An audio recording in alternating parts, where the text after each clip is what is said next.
Under the shadow of the Bloodfang Mountains, where silver fog crawled through black pine forests and moonlight turned rivers into streams of liquid glass, the kingdom of Silvermoon prepared for the birth of its future ruler with songs, bonfires, and sacred hunts beneath the winter stars. Yet deep inside the royal fortress, Queen Selene lay trembling in silence because the child inside her carried no heartbeat strong enough for the elder shamans to hear, and when the baby finally arrived during a violet lunar eclipse, the chamber fell into horrified stillness as the infant opened pale gray eyes instead of the glowing gold every pureblood wolf was born with, her tiny body fragile, her claws soft, her senses dull. And though King Theron forced himself to hold the child before the court, he did so with the strained expression of a man carrying a curse rather than a daughter, while the priests whispered among themselves that the moon goddess had rejected the bloodline, and from that night onward the princess named Lyra grew up hidden behind heavy curtains and locked towers, while her younger cousin Darius, fierce and broad-shouldered even as a boy, trained openly in the courtyards with warriors cheering at every strike of his wooden blade,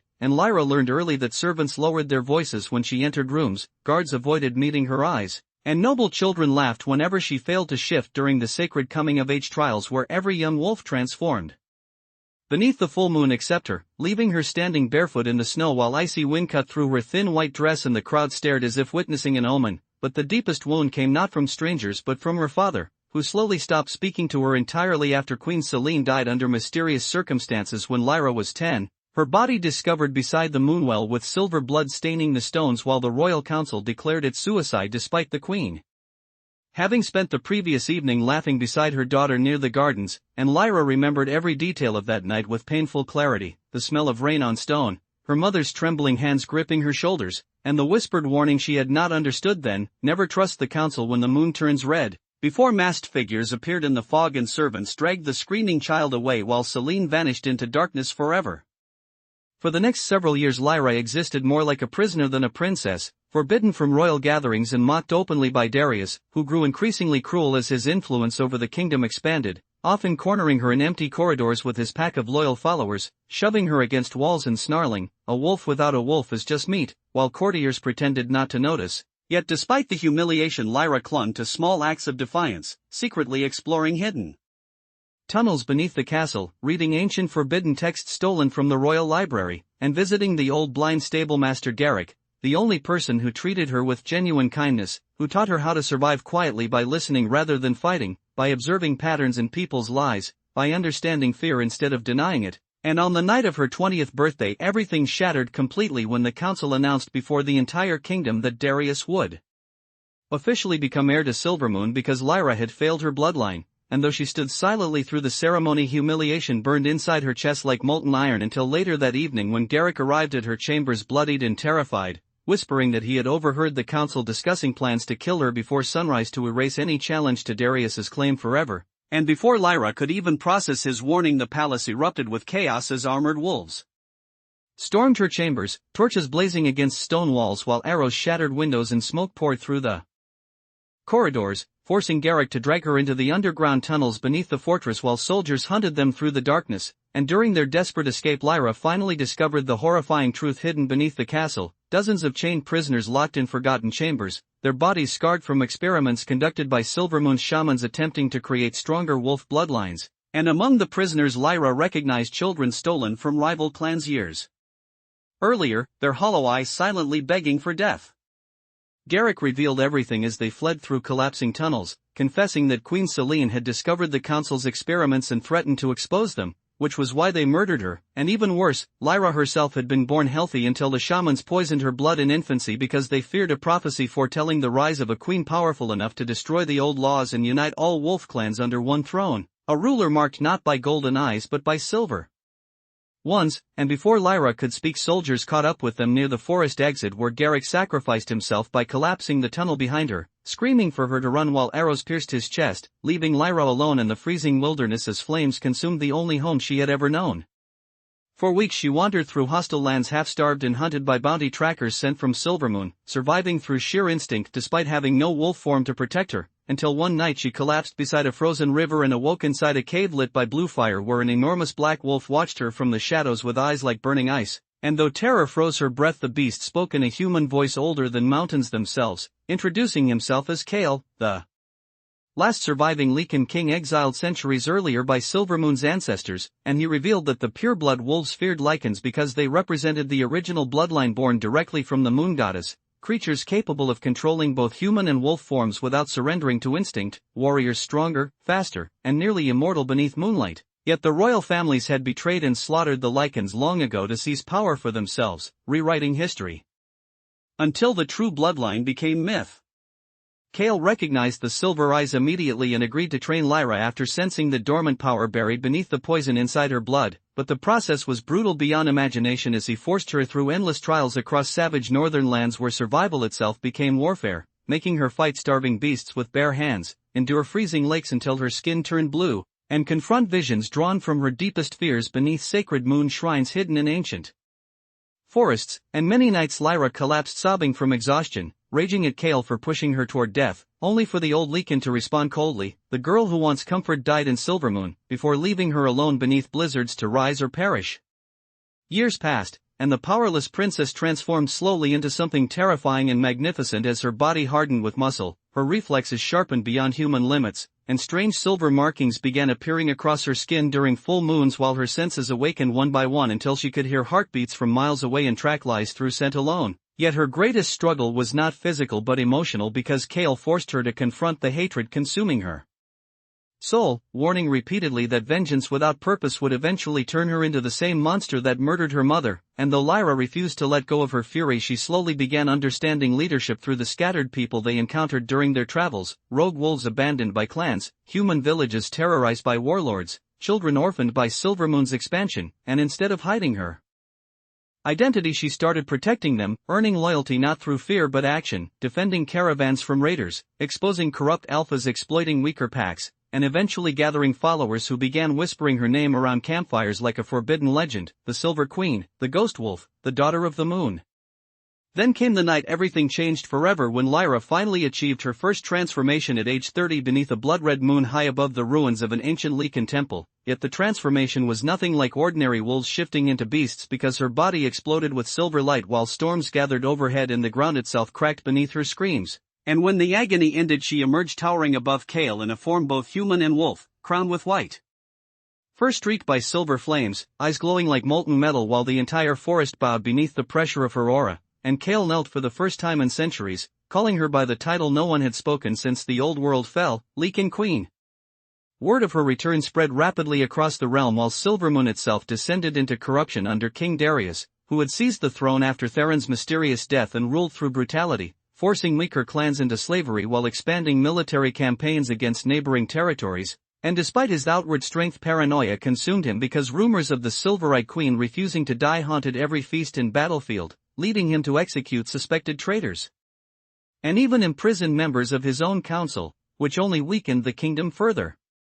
Lyra chose not to attack immediately, instead spending years building alliances among rival clans who had hated one another for generations, and through diplomacy, intimidation, and strategic warfare she accomplished what no ruler before her ever had, uniting fractured wolf territories under one banner while earning fierce devotion from warriors who once would have laughed at her existence. Yet the closer she came to reclaiming Silvermoon, the more dangerous her internal battle became because the power inside her fed constantly on anger, offering strength whenever rage consumed her completely, and after one particularly savage battle against mercenaries hired by Darius, she nearly slaughtered surrendering prisoners before stopping herself at the last second, horrified by how satisfying killing had begun to feel.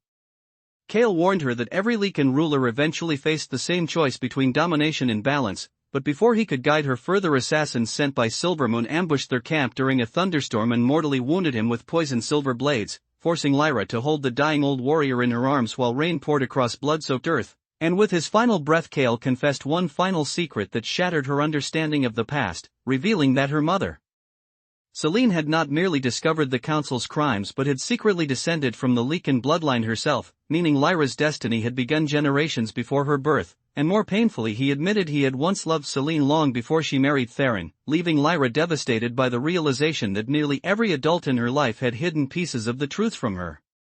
Consumed by grief and fury, Lyra launched her long-awaited invasion of Silvermoon with an army gathered from every corner of the realm, thousands of wolves marching beneath silver banners while storms rolled across the mountains like omens from the gods themselves, and unlike the frightened girl cast out decades earlier, she entered the kingdom now as a conqueror whose very presence made seasoned warriors step backward in fear. Yet as the siege began, she discovered Silvermoon's people starving and oppressed under Darius's rule, families executed for minor disobedience, entire villages burned for suspected rebellion, and instead of destroying the city immediately, she altered her strategy, opening food supplies to civilians and offering protection to enemy soldiers willing to surrender, which caused many within the kingdom to turn against Darius from within.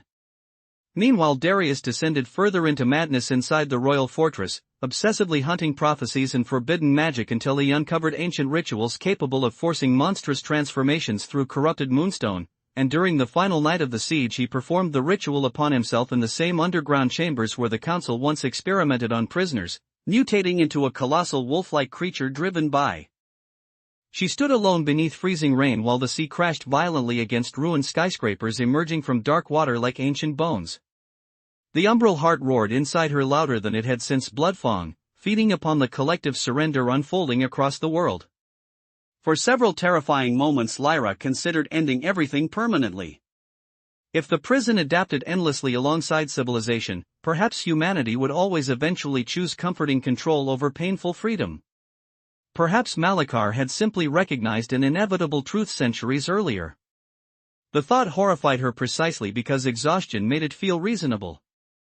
Then footsteps approached through the storm. A young woman named Elian, one of the local teachers from New Varin, stepped beside her carrying 2 cups of steaming tea beneath a battered umbrella. She knew nothing about Lyra's true identity beyond rumors.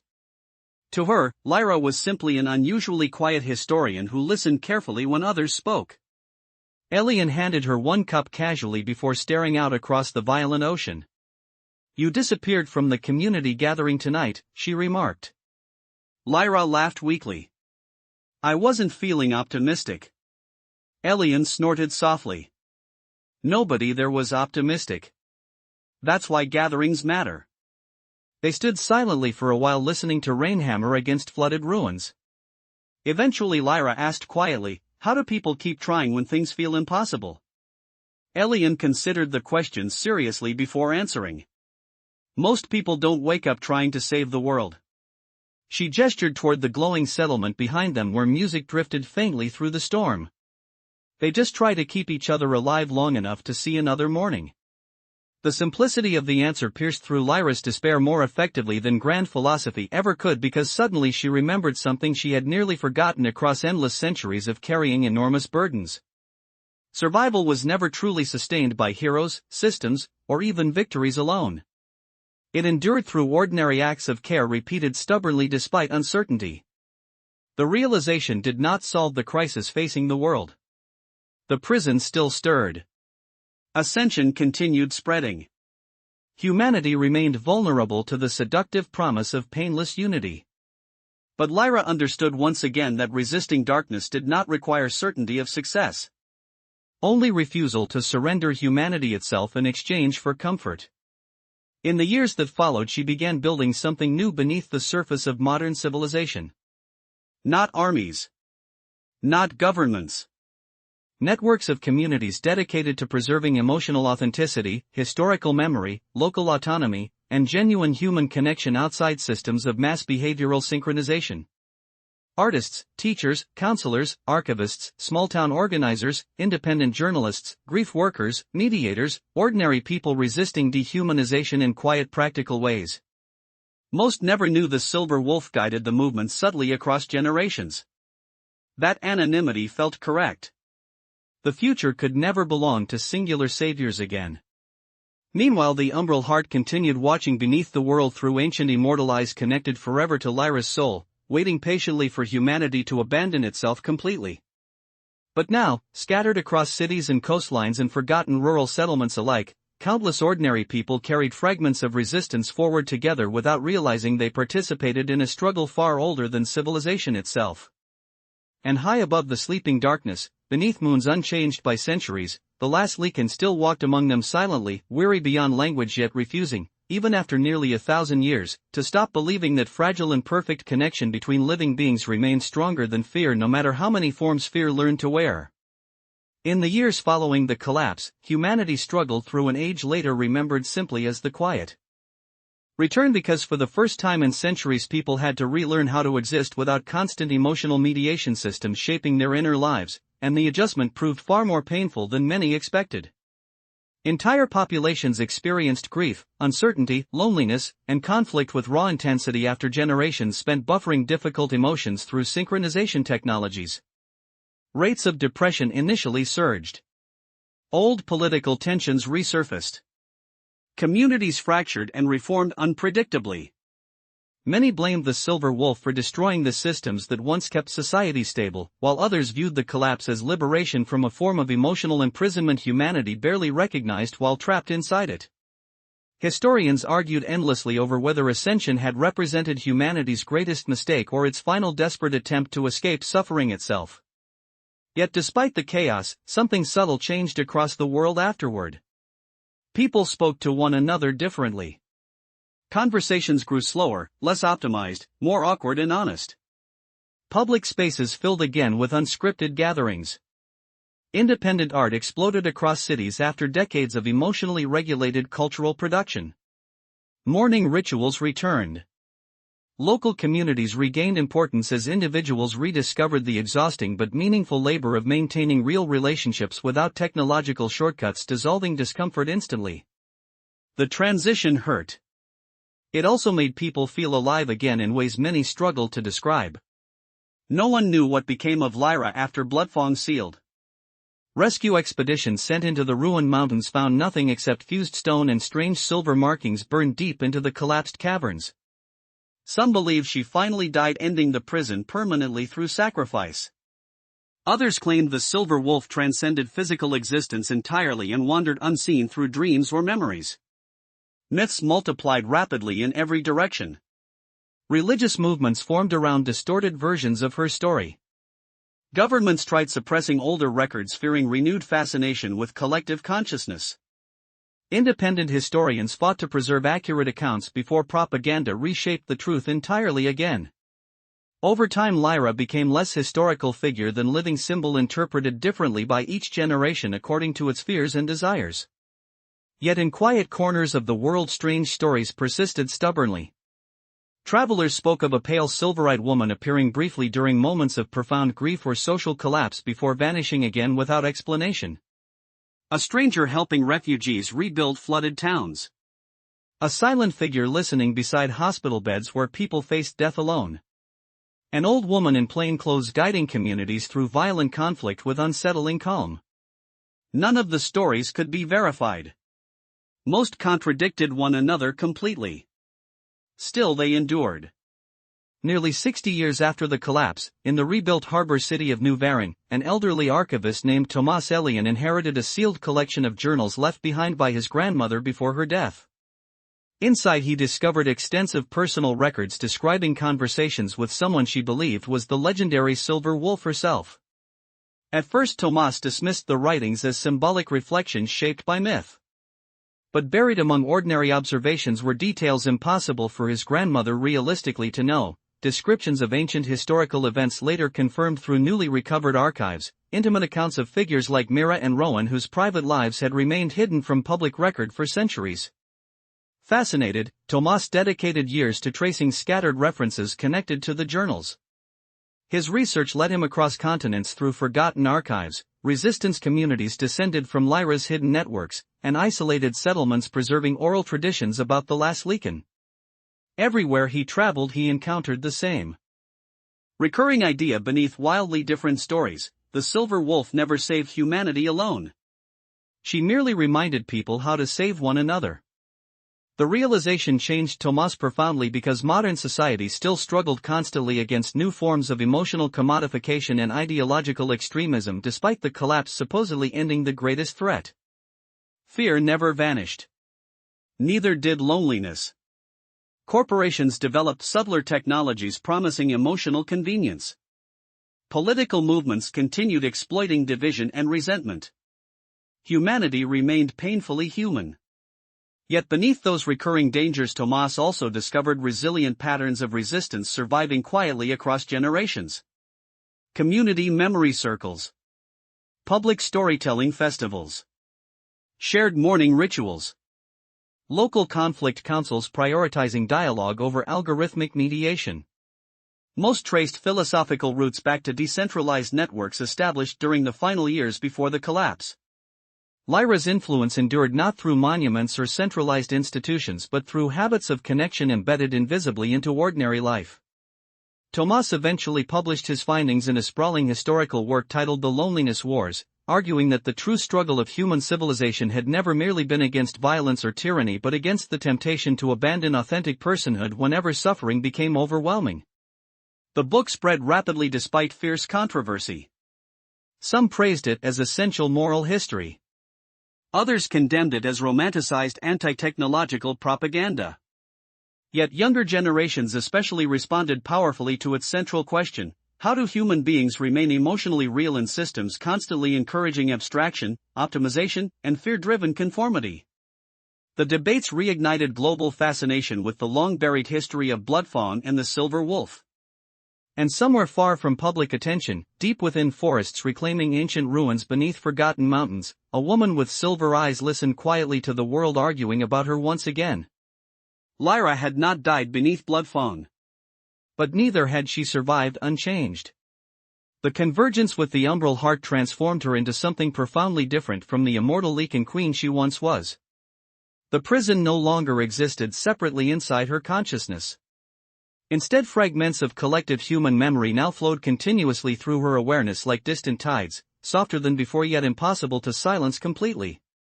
She experienced humanity the way forests experience weather, not as individual thoughts but emotional currents moving across civilizations over time. The burden exhausted her beyond anything language could fully capture. After sealing the abyss, she withdrew entirely from human society for decades, wandering remote wilderness and abandoned territories while relearning how to inhabit existence itself without drowning in collective consciousness. Physical form became unstable initially. Sometimes her body dissolved partially into silver light during sleep. At other moments she slipped involuntarily into memories belonging to strangers living thousands of miles away. Gradually she regained equilibrium through isolation, though the process left her quieter than ever before. Immortality no longer felt like endurance alone. It felt like witnessing. By the time Tomas's book spread across the world, Lyra had spent years living anonymously among a tiny mountain community far beyond mapped territories where people knew her only as an unusually old healer named Lyr. She repaired roofs, delivered medicine during storms, taught children how to track weather patterns across the forest. Nobody there cared about ancient legends much. Survival required practical attention rather than mythology. The simplicity soothed her fractured spirit more than grand historical importance ever could. Yet she remained aware of the world constantly through subtle emotional currents moving beneath human civilization. She sensed rising unrest long before news reached remote villages. She felt waves of collective grief after disasters. She noticed growing loneliness spreading again among younger generations increasingly trapped inside immersive virtual identities replacing direct experience. The old dangers never disappeared. They evolved endlessly. One winter evening a young traveler arrived unexpectedly at the mountain settlement carrying a worn copy of The Loneliness Wars inside his pack.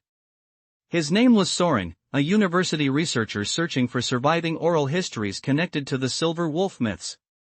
During supper at the communal hall he spoke passionately about modern society's emotional fragmentation despite decades of reform after the collapse. People still want shortcuts, he argued while snow battered the windows outside. Different systems now, same impulse. Everyone wants certainty without vulnerability. The villagers listened politely while eating stew around the fire. Lyra remained silent in the corner until Soren noticed the old silver pendant hanging beneath her coat, an ancient Lycan symbol no ordinary rural healer should have possessed. Curiosity sharpened his expression immediately. "Where did you get that?" he asked. Lyra glanced down at the pendant briefly before answering. "A friend gave it to me a long time ago." Soren laughed softly. "You sound exactly like the stories." Several villagers rolled their eyes at him affectionately while returning to their meals, but the young researcher kept studying Lyra with growing fascination. Later that night he approached her privately outside beneath the falling snow. "You knew her, didn't you?" he asked carefully. Lyra stood watching distant mountains beneath moonlight. "Everyone knows her now," she replied. "That's not what I mean." Soren hesitated before continuing. "I've spent years studying the collapse. The more I learn, the more impossible it seems that ordinary people held civilization together through something as fragile as community." Lyra finally looked toward him then, ancient weariness hidden behind calm silver eyes. Fragile things are often what survive longest. Soren frowned thoughtfully. "Do you really believe connection is enough against everything humanity becomes?" For a long moment Lyra said nothing while cold wind moved through the dark pines around them. She remembered Bloodfawn collapsing into silence. Rowan dying beside winter lanterns. Mira demanding history preserve failures honestly. Alien offering tea beside storm-soaked ruins centuries earlier. Thousands upon thousands of ordinary lives linked through imperfect acts of care across time. Finally she answered quietly, no. Soren blinked in surprise. Lyra continued before he could speak again. "Connection isn't enough by itself. Neither is hope. Or courage. Or love." She looked toward the distant sleeping world beyond the mountains. "But human beings keep choosing those things anyway. That choice matters." The young researcher studied her face carefully then, perhaps sensing something impossible lingering beneath her calm expression. But before he could ask further questions, Lyra smiled faintly and turned back toward the village lights glowing warmly through falling snow. Somewhere beyond the horizon vast cities still struggled with fear, ambition, loneliness, and endless cycles of human contradiction. New crises would come. New temptations toward surrender would emerge. Civilization would stumble repeatedly because perfection had never been the point. Yet as laughter drifted softly from the communal hall behind them and snow continued falling across the ancient mountains where darkness once nearly consumed the world, the last Lycan walked slowly home beside ordinary people once more, carrying the memory of humanity's worst instincts and greatest tenderness together within immortal silence while the moon watched over all of it unchanged. Spring arrived slowly in the mountain settlement after the long winter, melting snow from steep rooftops while rivers swelled with cold silver runoff descending through ancient forests, and for the first time in many years Lyra found herself remaining in one place long enough to become woven naturally into the rhythm of ordinary life instead of existing merely as a passing shadow through other people's stories. Children knocked on her door before dawn asking for help treating injured animals. Farmers sought her advice about unpredictable weather patterns. Elderly villagers brought tea and gossip to her porch during evenings when fog rolled across the valley. None of them knew the full truth about the quiet healer called Lyr living among them, though many privately suspected she carried grief older than any normal life could explain. Strangely, their refusal to press for answers comforted her more than worship or fear ever had. After centuries spent as symbol, queen, guardian, myth, and warning, existing simply as another imperfect person within a community felt almost unfamiliar. Soren remained in the settlement far longer than originally planned. Officially he claimed harsh mountain conditions delayed his return journey, but Lyra sensed the deeper reason easily enough. The young researcher had spent most of his life studying humanity through archives, systems, and historical narratives. New Varan, the collapse, the silver wolf, all of it existed academically inside his mind until arriving here forced him to confront something less abstract.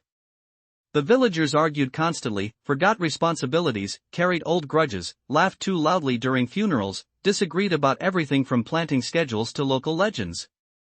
Yet they also repaired each other's homes without being asked, shared food during shortages automatically, and sat together through grief without trying to optimize it away. The settlement was messy. Human. Alive. One evening Soren helped Lyra repair storm damage along the western bridge crossing the gorge outside the village. Rain clouds gathered heavily overhead while they secured new support beams above rushing water far below. After hours working, mostly in silence, Soren finally asked the question lingering between them since winter. "You really are her, aren't you?" Lyra continued tightening a weathered rope before answering. "Does it matter? To history?" Soren laughed nervously. "Yes, I think it matters." Lyra studied the distant mountains for a long moment. History already knows enough about me. Then why hide? She considered the question carefully because centuries earlier she might have answered differently.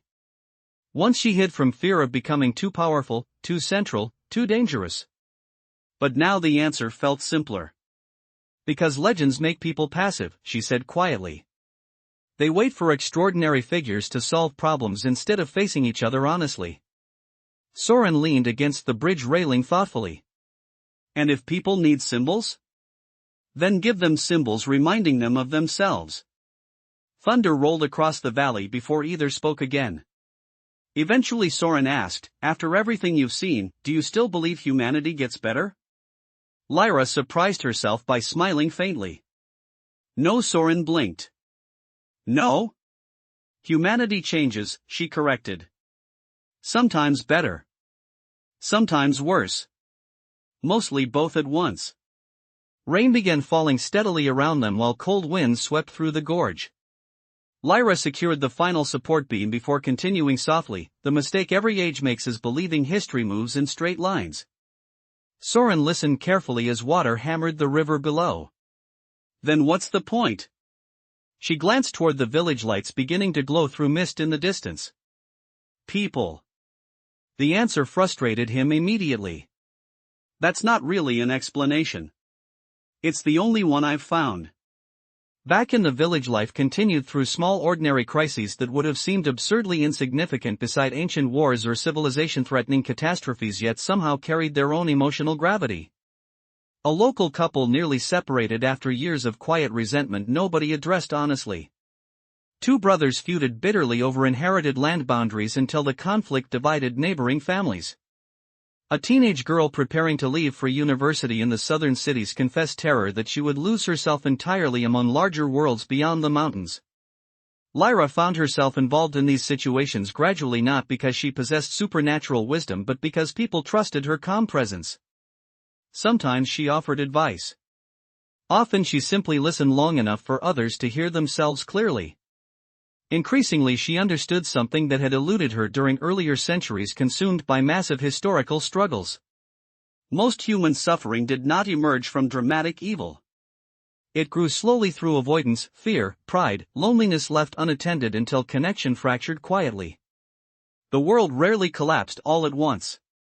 It unraveled through countless small abandonments. Yet healing worked similarly. Tiny acts repeated consistently. Apologies spoken sincerely. Meals shared during grief. Vulnerability chosen despite embarrassment. The same fragile principles scaled upward across civilizations themselves. One night during midsummer celebrations, the village gathered beside the river beneath hanging lanterns while musicians played old regional songs and children raced through crowded streets carrying handmade paper moons. Lyra stood near the edge of the festival watching laughter ripple across the water when suddenly a violent wave of collective panic struck her consciousness hard enough to stagger her physically. The emotional current came from far beyond the mountains, massive and chaotic. Somewhere in the southern megacities, a catastrophic neural network failure had triggered widespread psychological destabilization among populations still partially dependent on residual synchronization infrastructure left over after the collapse. Fear spread rapidly through interconnected systems while governments struggled desperately to contain escalating violence. Lyra closed her eyes against the flood of distant emotion, thousands of terrified minds brushing against her awareness simultaneously. The prison remained dormant, yet humanity's capacity for chaos still pulsed constantly beneath civilization's surface. Soren noticed her distress immediately and guided her away from the festival toward quieter streets. What happened? He asked sharply. Lyra steadied herself against a wooden railing while breathing slowly. The South is falling apart again. News arrived 2 days later confirming massive unrest across several urban territories after a cascade failure disrupted emotional regulation systems still embedded within parts of the population. Riots spread. Emergency authorities imposed harsh security measures. Public trust collapsed rapidly as old fears resurfaced. Many citizens demanded restoration of centralized emotional management technologies despite the dangers revealed during the collapse. Others called for complete technological bans.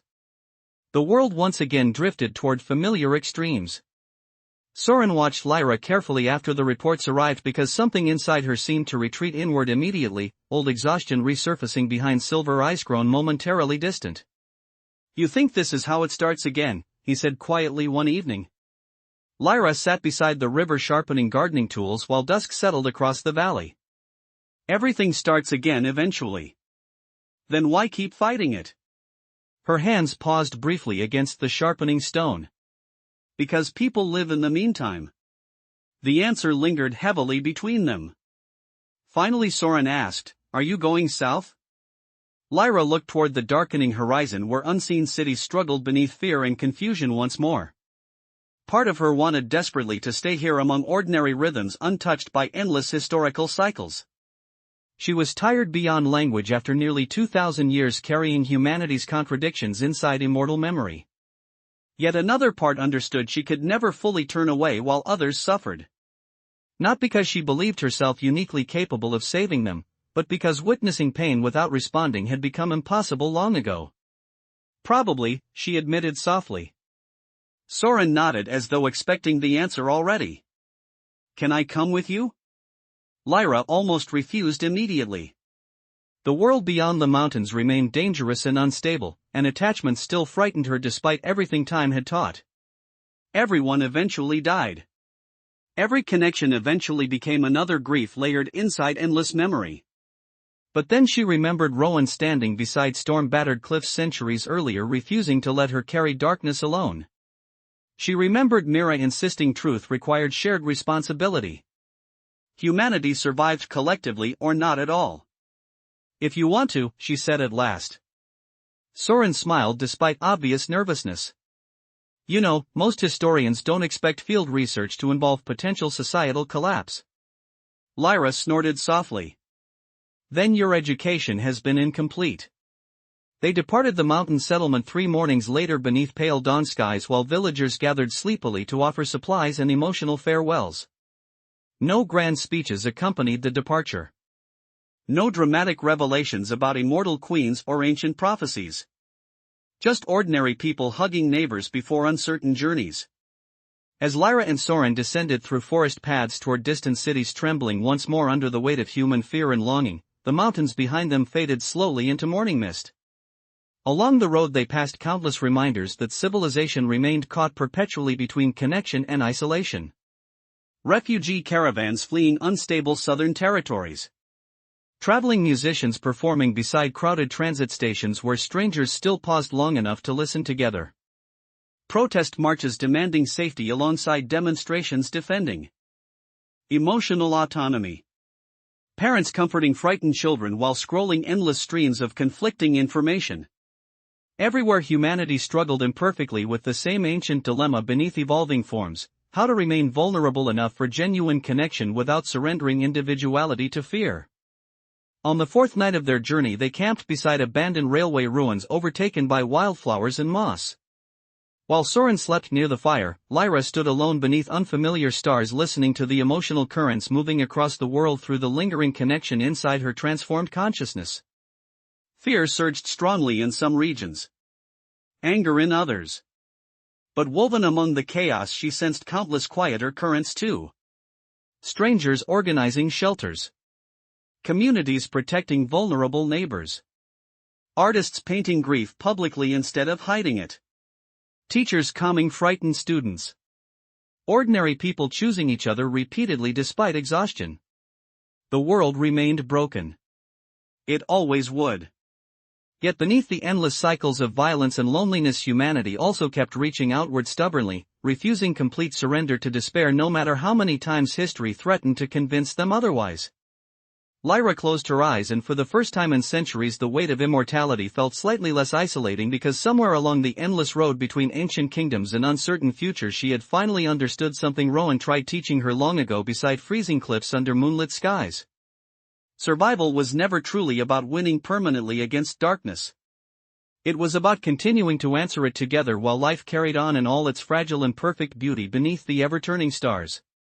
The southern territories greeted them with heat, noise, and tension thick enough to feel almost physical after the quiet mountain valleys they had left behind, Because unlike the remote communities still grounded in direct human rhythms, the massive urban regions surrounding the old coastal megacities remained deeply dependent on fractured systems inherited from the synchronization era, and now those systems were failing unpredictably faster than governments could contain the damage.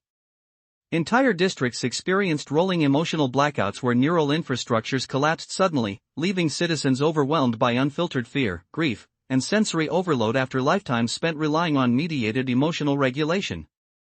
Public transportation halted frequently due to panic surges spreading through network-linked commuters.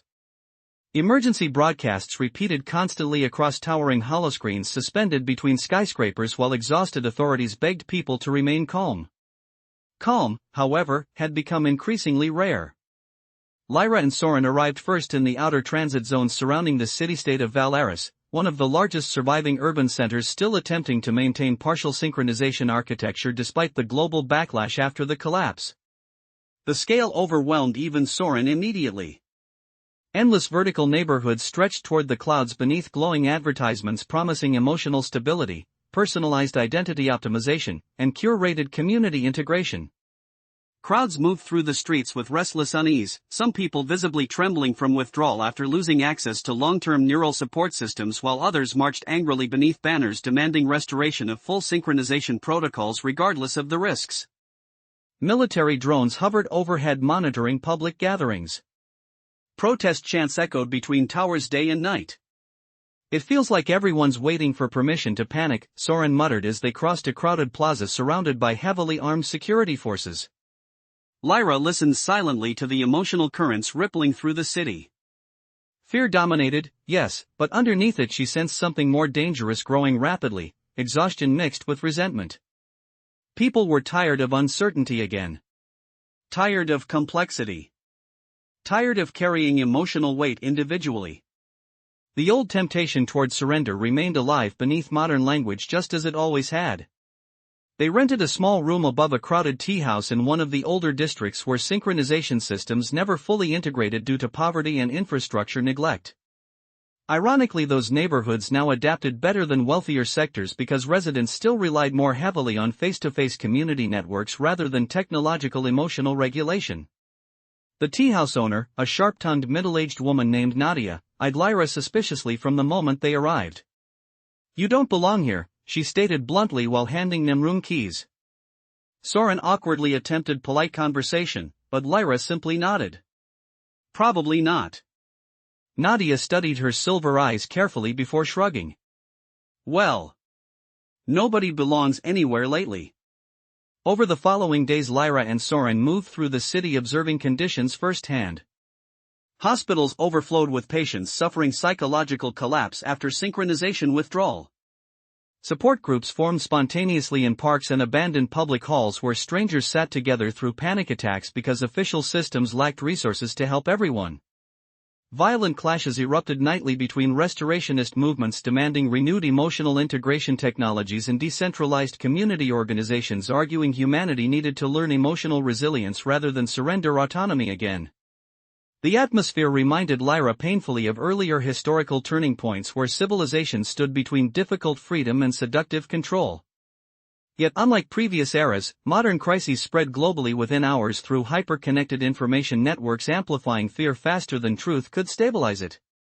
One afternoon, while distributing supplies alongside local volunteers in the overcrowded harbor district, Lyra sensed a familiar emotional signature moving through the city suddenly strong enough to stop her mid-step. Not the prison itself. Something connected. Someone. The realization hit with enough force that nearby volunteers glanced toward her in concern. Without explanation she left immediately, weaving through packed streets while Soren struggled to follow behind. The feeling drew her toward Valaris Central, the city's massive administrative core where government towers pierced the skyline like silver blades. As they approached, emergency sirens erupted across surrounding districts. Crowds surged chaotically through the streets while security drones descended overhead broadcasting evacuation orders. Soren finally caught up breathless beside her. "What's happening?" Lyra stared upward toward the tallest tower where strange silver light flickered behind darkened windows. "Someone's trying to reconnect the network." Moments later, every screen across the city activated simultaneously. A woman appeared standing inside the central broadcast chamber surrounded by damaged synchronization equipment. She looked perhaps 30 years old, severe and exhausted beneath dark military clothing, with silver markings faintly visible beneath the skin along her throat. Lyra froze instantly because the markings were unmistakable. Lycan blood. The woman spoke directly into global emergency channels while chaos intensified outside. "My name is Commander Sarah Vale," she announced steadily. But collapse failed because humanity was abandoned halfway through transformation. Fear returned because separation returned. We can end this suffering permanently if we finish what ascension began. Crowds across the city reacted violently, some cheering desperately while others screamed in terror. Lyra barely heard them because shock reverberated through immortal memory. She recognized the surname immediately. Vale. Descendant of Cashin Vale, the authoritarian governor who nearly dismantled Silvermoon centuries earlier. But Sarah carried something else too. Ancient blood. Distant traces of Lycan lineage thought extinct long ago except through Lyra herself. The impossible realization unsettled her deeply. Before she could process further, Sarah continued speaking. "We found the old records beneath Valaris. We know what the Silver Wolf truly was. We know the heart still exists." Soren stared toward Lyra in disbelief while the broadcast continued globally. "Humanity cannot survive endless fragmentation," Sarah declared. "Connection without boundaries is not corruption. It is evolution." Then the synchronization surge began. Massive dormant infrastructures hidden beneath Valaris activated simultaneously, sending neural resonance waves exploding outward through the city. People collapsed across the streets clutching their heads as uncontrolled emotional feedback surged through every remaining connected system. But this time something differed from the collapse. The resonance felt sharper. Directed. Engineered using knowledge derived from ancient Lycan records combined with modern technology. Sarah had recreated fragments of the prison deliberately. Lyra moved instantly. She seized Soren's arm and forced their way through panicking crowds toward the central tower while emotional chaos spread rapidly across the city. Along the street, strangers suddenly experienced one another's memories violently without consent. Some collapsed sobbing beneath floods of collective grief. Others became aggressive after absorbing overwhelming fear from nearby minds. The city trembled on the edge of psychological disintegration. Yet amid the panic, Lyra also witnessed familiar patterns emerging again. Ordinary people helping one another instinctively despite terror. Shopkeepers sheltering strangers. Medics calming crowds physically instead of through neural sedation. Musicians gathering in public squares to anchor frightened citizens through familiar songs. Humanity resisting dissolution the only way it ever truly could, through imperfect direct presence. Reaching the central tower proved nearly impossible as security forces battled protesters outside while synchronization pulses destabilized infrastructure continuously. During the chaos, Soren finally demanded the question building inside him since the broadcast began. "Who is she?" Lyra's expression darkened. "Someone who thinks loneliness is a problem you can solve by removing individuality." They fought upward through emergency stairwells crowded with civilians fleeing downward in panic. Several times Lyra used fragments of her remaining power to stabilize collapsing emotional surges around terrified groups, though each use left her visibly weaker afterward. The transformation beneath Bloodfang had changed her profoundly. She no longer wielded overwhelming force like ancient legends described. Instead, her abilities resembled delicate resonance, the capacity to strengthen emotional boundaries or connections temporarily without domination. Near the upper levels they encountered armed guards protecting the synchronization chamber entrance. Before violence erupted, however, the guards themselves suddenly lowered their weapons shakily. One young officer stared at Lyra with wide, terrified eyes. "It's too much," he whispered. "We can feel everyone." The raw panic in his voice reminded Lyra painfully of frightened soldiers during ancient wars. She stepped forward carefully. Then stopped trying to carry it alone. The simplicity of the response seemed to break something inside him. Gradually the other guards lowered their weapons too, exhausted beyond loyalty or ideology. When Lyra finally entered the broadcast chamber, Sarah Vale stood alone beside a massive neural core radiating silver-black light through the darkened tower. Unlike earlier fanatics, Sarah did not appear cruel or power-hungry. She looked devastated. Sleepless. A person crushed beneath witnessing too much suffering for too long. "You came," Sarah said softly without turning around. Lyra approached cautiously. "You know who I am." "Of course." Sarah finally faced her, silver markings glowing faintly beneath exhausted eyes. "I spent my whole life searching for you." The chamber trembled as synchronization waves intensified outside. Soren remained near the doorway listening silently while emergency alarms echoed through the tower. Lyra studied the younger woman carefully and saw something deeply familiar there. Not evil. Weariness transformed into dangerous certainty. "You think this will save people," Lyra said quietly. Sarah laughed bitterly.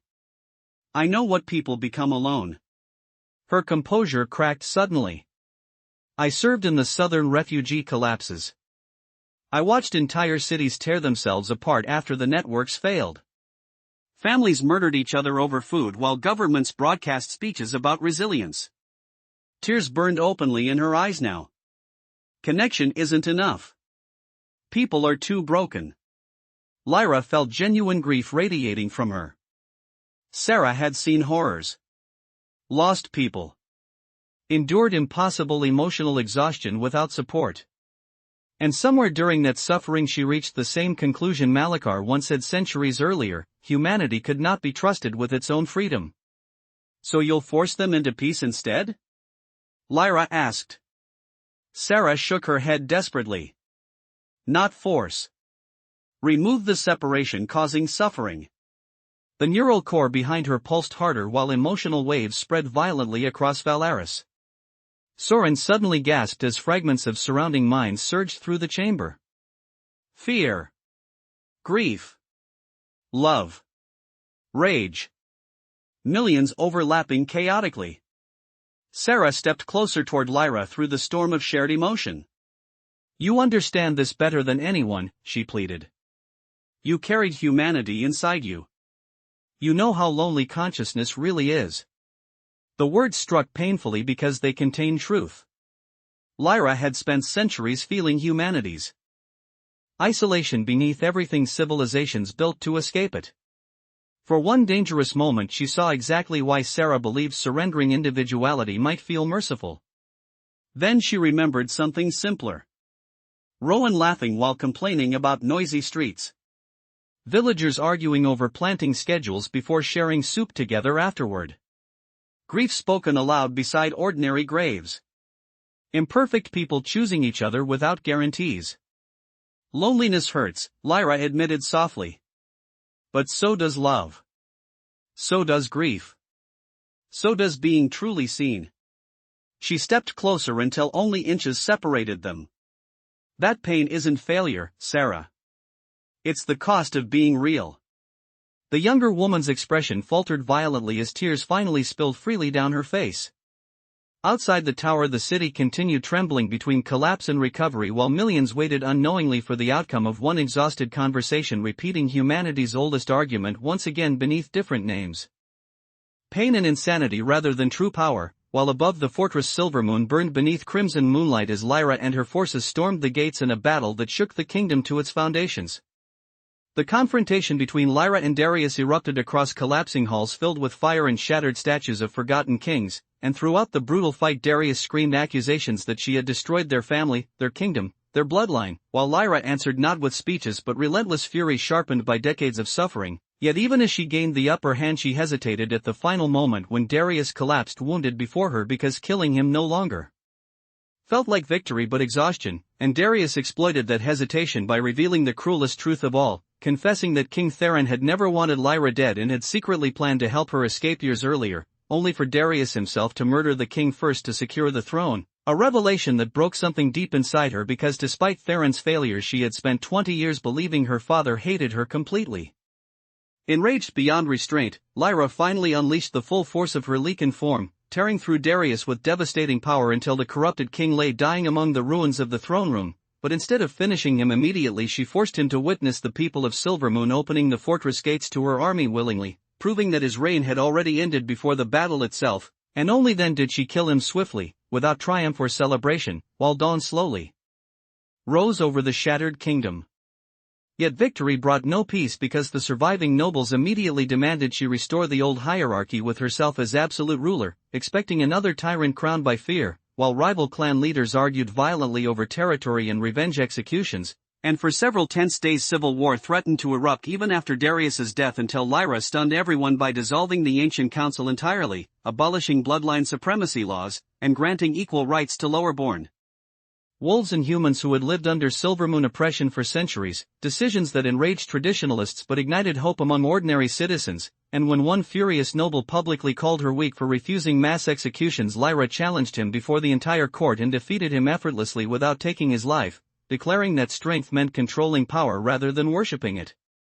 Over time the kingdom slowly transformed under her rule as old enemies learned uneasily to coexist, rogue clans gained representation for the first time, and the horrific underground laboratories were converted into memorial halls honoring victims of the previous regime, though peace never came easily because rebellions, assassinations, and political betrayals continued haunting her reign, forcing Lyra to navigate threats far more complicated than simple warfare, and through it all she carried the loneliness of immortality beginning to emerge within her Lycan blood, watching friends age while she barely changed, often wandering castle balconies alone at night listening to distant wolves howl beneath the moon and wondering whether destiny was simply another prison disguised as purpose.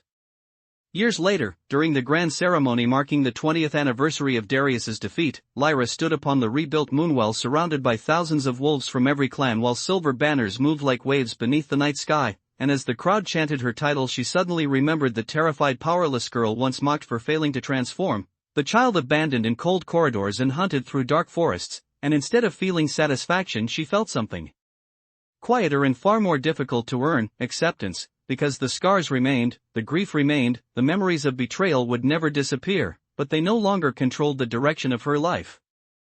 And when the moon rose full and bright above Silvermoon, the wolves knelt not before a conqueror born from perfection but before a queen forged through survival, loss, restraint, and the impossible decision to become something greater than revenge alone. Although Silvermoon entered an era of uneasy stability under Lyra's reign, whispers of fear continued moving through the northern territories like winter wind beneath locked doors because strange disappearances had begun along the border villages near the Ashen Wilds, entire hunting parties vanishing without blood trails, livestock found mutilated in ways no ordinary wolf would kill, and survivors returning with shattered minds muttering about creatures wearing human faces stitched from shadows. Yet the council newly formed under Lyra dismissed most reports as panic fueled by old superstitions until one dawn a lone rider arrived at the capital carrying the severed head of a Silvermoon captain nailed to his saddle, the corpse's eyes frozen wide with terror while burned into the flesh of his forehead was a symbol Lyra recognized instantly from forbidden texts hidden beneath the old castle, the mark of the Nightborn, an ancient cult believed exterminated during the Lycan War centuries earlier. The discovery unsettled Lyra more deeply than she admitted publicly because even Kale had spoken rarely of the Nightborn, describing them not as wolves but failed creations born from corrupted moon rituals, creatures obsessed with consuming Lycan blood to achieve immortality, and while her generals argued for immediate military retaliation, Lyra instead traveled personally toward the Ashen Wilds with a smaller force, accompanied by her closest allies including Rowan, a former mercenary captain whose brutal honesty had slowly earned her trust over years of warfare, Mira, a sharp-witted healer raised among human settlements, and Tarek, an exiled alpha from the eastern cliffs who still distrusted nearly every political reform Lyra had introduced despite fighting loyally beside her for a decade. Their journey north revealed a kingdom far different from the one Lyra remembered conquering years earlier because trade roads now bustled with merchants from rival clans once forbidden to cross Silvermoon borders, children played openly in villages that had once hidden from royal patrols, and humans walked beside wolves without chains or fear. Yet beneath the surface tension lingered everywhere as traditionalists quietly blamed Lyra's reforms for weakening the realm while radical factions demanded even greater changes, and Lyra felt increasingly trapped between groups who each saw her either as savior or traitor depending on which laws she challenged next. 3 nights into the journey, the group reached the ruined settlement of Black Hollow, where silence hung unnaturally heavy over abandoned homes coated in ash despite no sign of fire damage, and while Rowan searched the outer perimeter, Lyra noticed something deeply wrong with the scent of the place because there were no traces of decay, no animal tracks, not even insects moving through the grass, only a strange metallic smell drifting beneath the cold air like rust mixed with rain. Then suddenly, a little girl appeared standing alone near the village well, wearing a white dress stained black at the hem, and before anyone could react she lifted her head, revealing empty eye sockets crawling with silver worms. The attack erupted instantly as figures burst from rooftops and alleyways, moving with horrifying speed, their bodies twisted halfway between wolf and corpse while black veins pulsed beneath pale skin, and unlike ordinary enemies they fought without fear or pain, continuing forward even after limbs were severed, forcing Lyra and her companions into a savage battle through the narrow village streets while shrieks echoed from every direction. Tarek transformed fully and ripped apart 3 creatures at once, only to recoil when one bit into his shoulder while laughing in a human voice, and Mira discovered their blood carried some kind of parasitic corruption that spread through wounds almost immediately, forcing her to burn infected flesh with silver powder to stop it from reaching the heart. During the chaos, Lyra sensed someone watching from beyond the village and pursued the presence alone into the surrounding forest, where she encountered a tall masked figure cloaked in black antlers and bone charms hanging from chains across his chest, and unlike the feral creatures surrounding them, this stranger radiated calm intelligence as he applauded softly while dead wolves gathered silently behind him among the trees. "The Lycan Queen at last," he said with unsettling warmth. "You carry her eyes exactly." Lyra immediately attacked, but the stranger moved like smoke itself, avoiding her strikes effortlessly before introducing himself as Malakar, High Priest of the Nightborn, and to Lyra's shock he claimed to have known Queen Selene personally before her death. His words disrupted her concentration long enough for him to reveal another devastating truth, that the Nightborn had not murdered Selene but attempted to protect her after she uncovered an even older threat sleeping beneath the wolf realm, something powerful enough to destroy every clan if awakened. Before Lyra could force answers from him, the forest exploded with movement as dozens of Nightborn creatures emerged from underground tunnels, allowing Malakar to vanish into darkness while whispering one final warning: "The moon beneath the mountain is waking." The encounter left Lyra deeply unsettled, especially after returning to camp and discovering Tarek's infection worsening rapidly despite Myra's treatment, black veins spreading across his chest while feverish hallucinations caused him to lash out violently at anyone nearby. And though Tarek begged Lyra to kill him before the corruption consumed his mind, she refused, ordering the group to transport him back towards Silvermoon despite the danger. But during the journey his condition deteriorated further until one night he escaped confinement and slaughtered 2 guards before disappearing into the wilderness, leaving Lyra burdened with crushing guilt because her hesitation had cost innocent lives. Upon returning to the capital, she found political unrest growing worse in her absence as several noble houses openly accused her reforms of inviting catastrophe into the kingdom, while rumors spread that the Lycan Queen herself carried cursed blood connected to the Nightborn.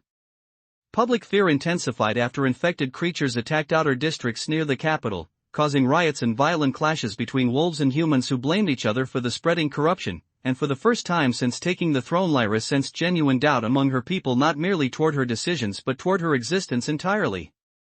Determined to uncover the truth before the realm collapsed into panic, Lyra descended into the oldest archives beneath Silvermoon, accompanied only by Mira and Rowan, navigating forgotten tunnels buried beneath the castle long before the royal bloodline existed. And there, hidden behind sealed stone doors, they discovered ancient murals depicting enormous celestial wolves chained beneath a mountain, while human and Lycan figures performed rituals around a black moon hanging in the sky, alongside writings revealing the existence of the Umbral Heart, a living fragment of primordial darkness imprisoned beneath the world by the first Lycans after it nearly consumed creation itself.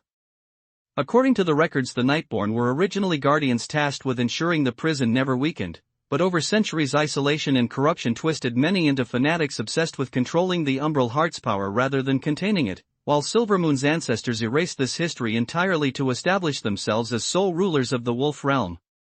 More disturbing still, Lyra discovered references to her own bloodline connected directly to the prison because descendants of the first Lycans carried the ability to either strengthen or shatter the seals holding the darkness beneath the mountains, meaning her rise to power may not have fulfilled prophecy accidentally but triggered ancient forces already waiting for her return.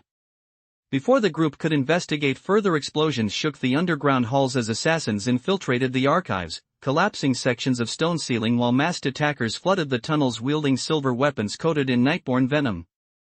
A desperate battle followed through narrow passageways illuminated by fire and falling debris, Rowan holding collapsing corridors long enough for Lyra and Mira to escape deeper underground while he fought off overwhelming numbers alone, and though Lyra tried returning for him, Mira physically dragged her away as the tunnels sealed behind them in thunderous collapse, leaving Rowan's fate unknown beneath tons of stone. The loss devastated Lyra. Because Rowan had become one of the few people who treated her not as queen or legend but simply as a flawed woman trying desperately not to fail the world again, and his absence left an emotional emptiness more painful than she expected. Emerging from the tunnels hours later, Lyra discovered Silvermoon itself descending into chaos because coordinated Nightborn attacks had erupted across the capital simultaneously, infected creatures swarming through market districts while frightened citizens barricaded homes and rival clan guards fought one another in the streets. Amid the violence, a faction of nobles attempted a coup against Lyra, claiming she had hidden knowledge about the corruption threatening the realm, and by the time she reached the palace several council members already lay dead while armed soldiers loyal to House Marcos surrounded the throne hall demanding her abdication.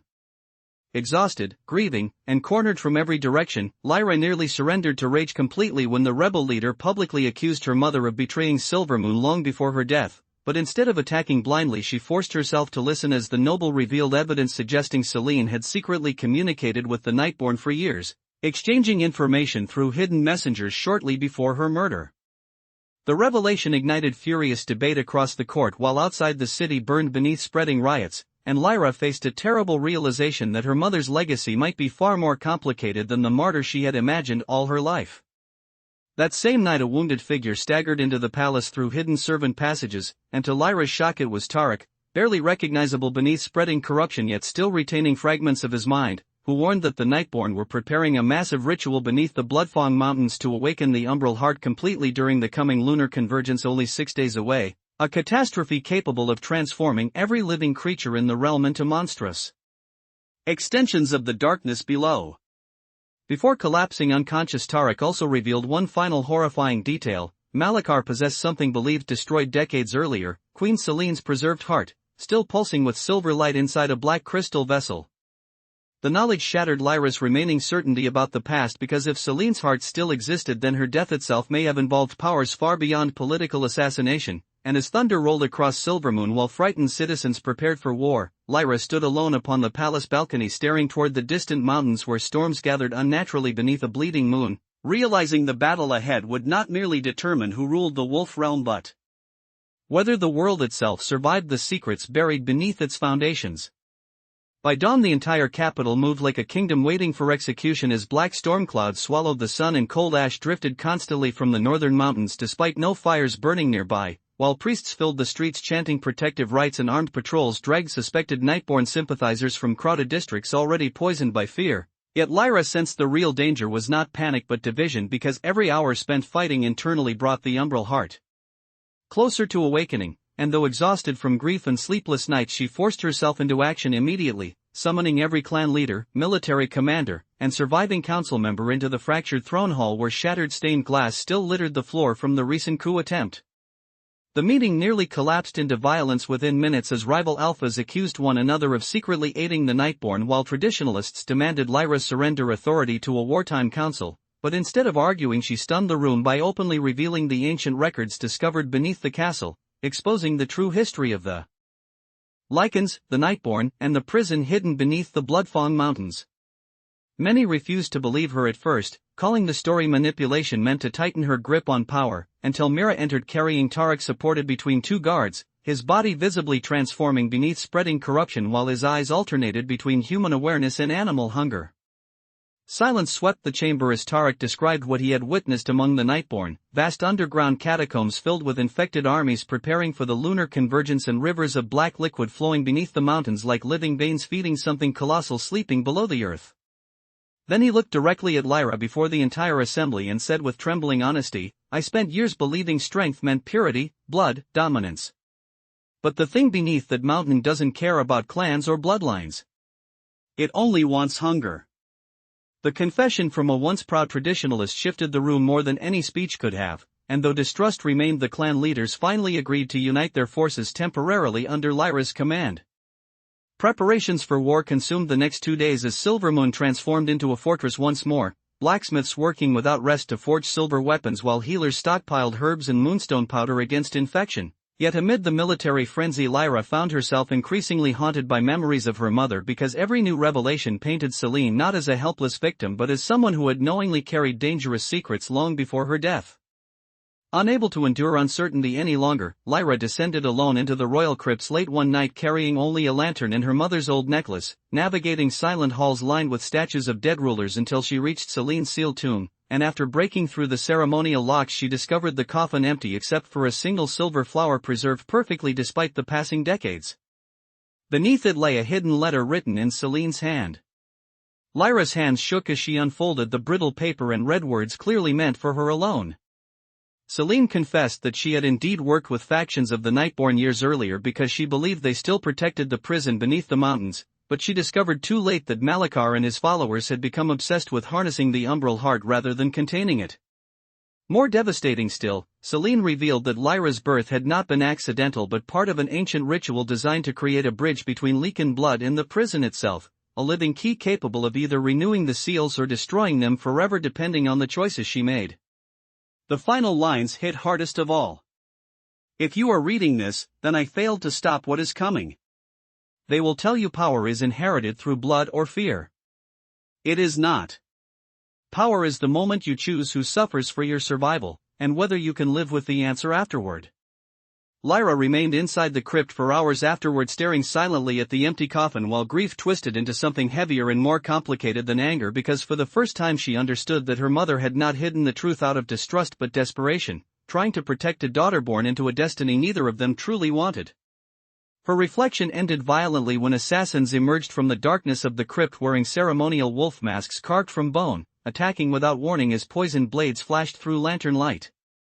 Lyra killed the first instantly but recognized the second attacker halfway through the fight, one of her own palace guards who had served beside her for years, and the betrayal stunned her long enough for the assassin to slash her shoulder before escaping deeper into the tunnels.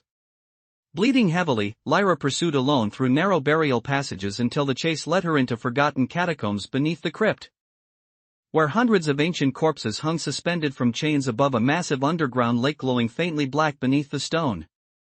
There she encountered Malachar again, waiting calmly beside the water holding the crystal vessel containing Celine's still beating heart. Unlike before, he made no attempt to flee. Instead he spoke with eerie patience, explaining that the umbral heart could never truly be destroyed because it was born from the same primal force that created life itself, hunger without limit, instinct without restraint, and the first Lycans imprisoned it only by binding their own bloodlines to the seals eternally.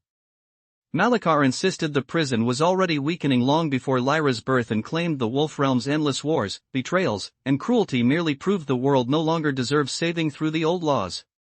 Your mother understood this at the end, he said quietly. She wanted a new world.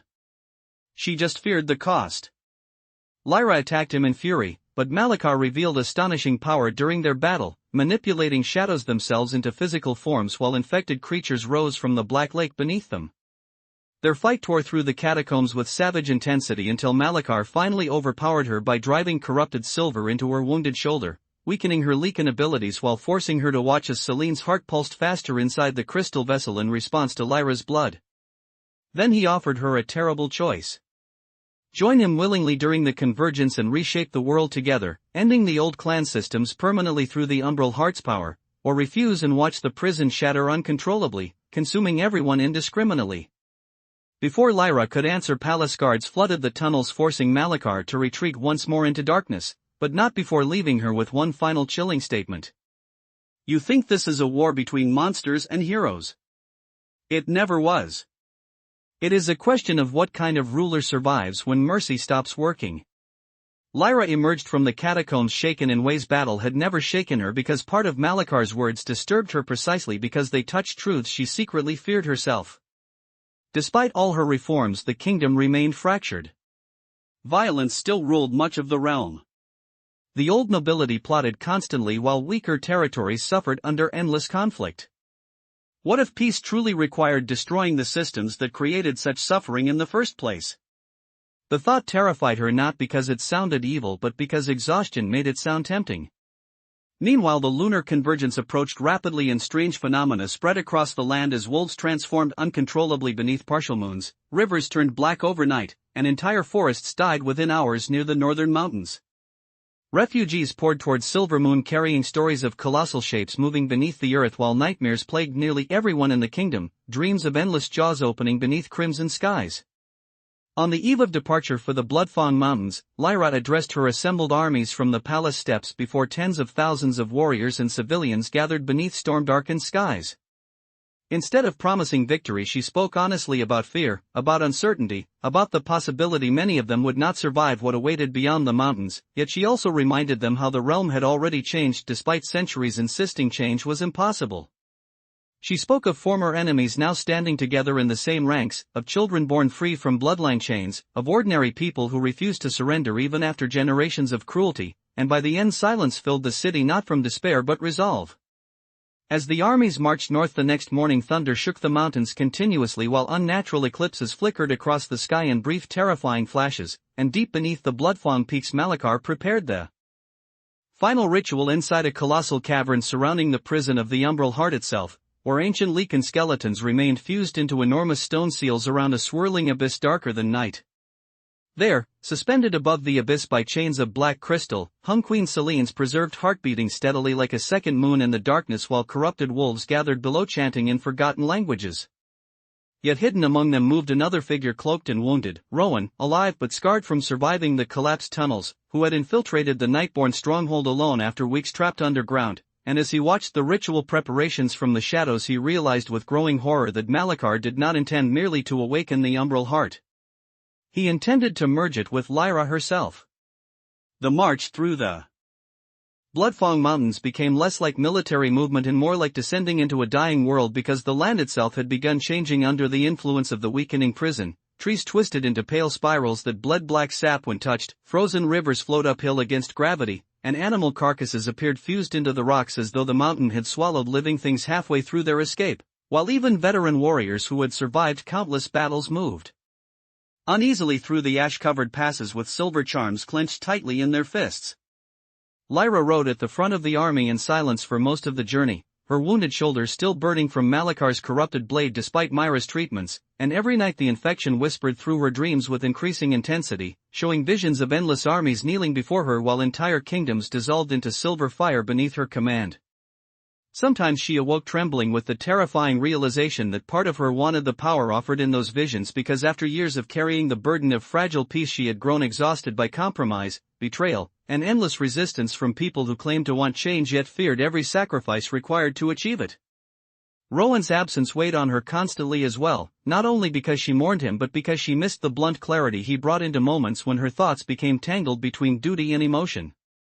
Unlike the others, he had never worshipped her title or feared challenging her decisions, and without him the distance between Queen and everyone around her felt wider than ever.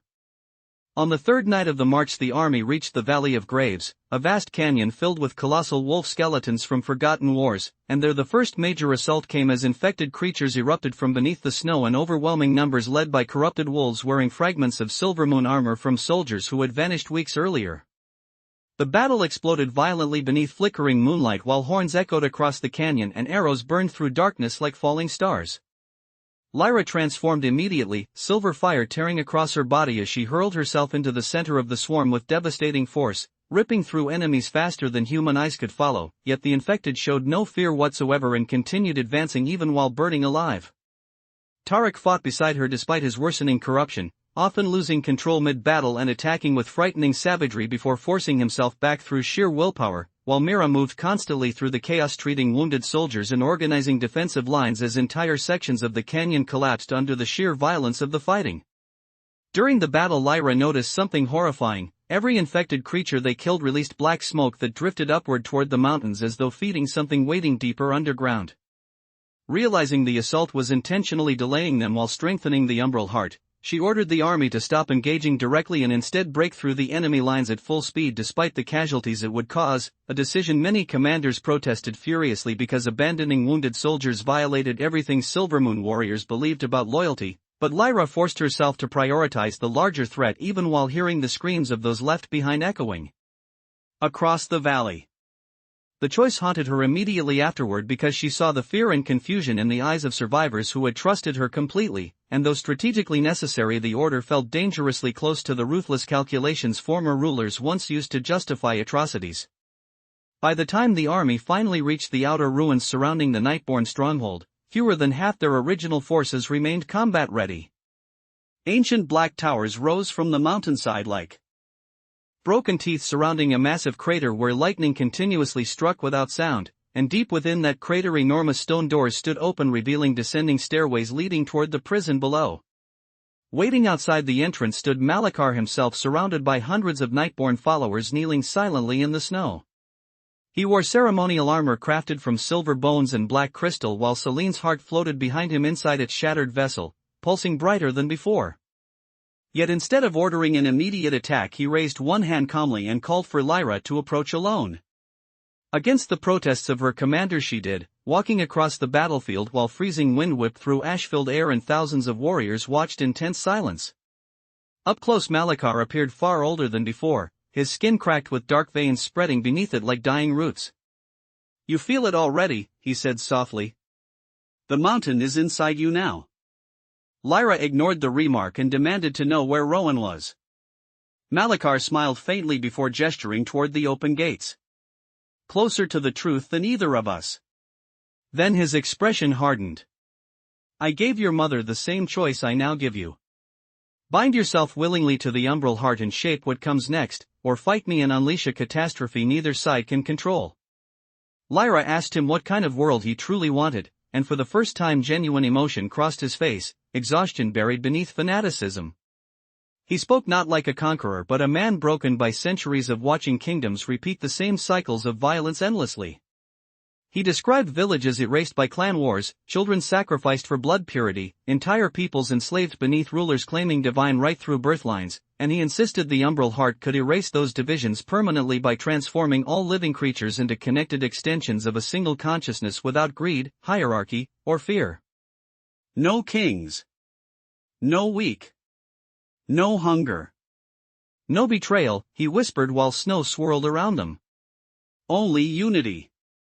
For one dangerous moment Lyra hesitated because she recognized the seduction hidden inside his madness.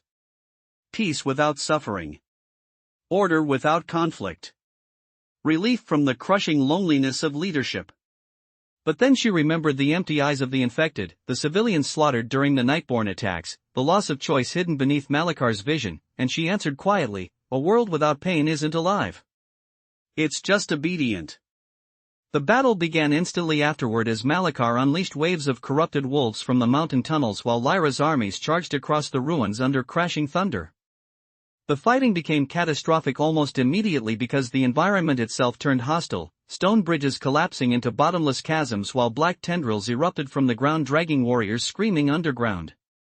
Lyra carved a path directly toward the fortress entrance alongside Tarek and Mira while clan armies clashed violently around them, yet the deeper they advanced the stranger reality became as whispers filled the air and voices stolen from dead loved ones and walls pulsed like living flesh beneath torchlight.